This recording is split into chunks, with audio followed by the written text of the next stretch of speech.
بسم اللہ الرحمن الرحیم۔ فحاشہ عورت اور فقیر کا واقعہ۔ بغداد کے بازار میں ایک حلوائی صبح صبح اپنی دکان سے جا رہا تھا کہ ایک فقیر اس کی دکان کے پاس سے گزرا۔ دکاندار نے کہا کہ بابا جی اور کچھ کھا پی لے۔ فقیر بیٹھ گیا تو حلوائی نے گرم گرم دودھ فقیر کو پیش کیا۔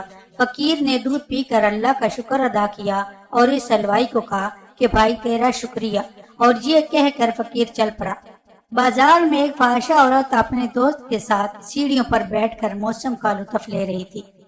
ہلکی ہلکی بوندا باندی ہو رہی تھی جس کی وجہ سے بازار میں کیچڑ تھا۔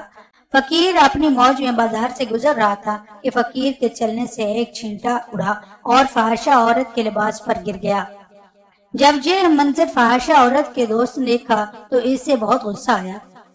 وہ اٹھا اور فقیر کے منہ پر تھپڑ مارا اور کہا فقیر بنے پھرتے ہو، چلنے پھرنے کی تمیز نہیں۔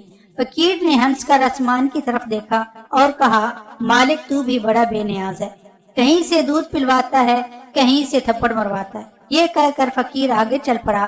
فحاشہ عورت چھت پر جا رہی ہوتی ہے تو اس کا پاؤں پھسلتا ہے اور زمین پر سر کے بل گر جاتی ہے۔ اس کو ایسی شدید چوٹ لگتی ہے کہ موقع پر ہی فوت ہو جاتی ہے۔ شور مچ گیا کہ فقیر نے آسمان کی طرف منہ کر کے بد دعا دی تھی جس کی وجہ سے یہ جان چلی گئی۔